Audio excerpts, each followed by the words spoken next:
সমাজৰ খচালিৰ কামি চাৰিজন মানুহে কান্ধত তুলি নিব চাৰিজন মানুহে কান্ধত তুলি নিব নৈৰ ঘাটলে বুলি মোৰ মনাই নৈৰ ঘাটলে বুলি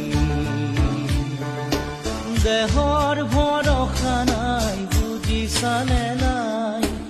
দেহৰ ভৰসা নাই বুজিছানে নাই আজি হাঁহি আছো ক'বতো নোৱাৰো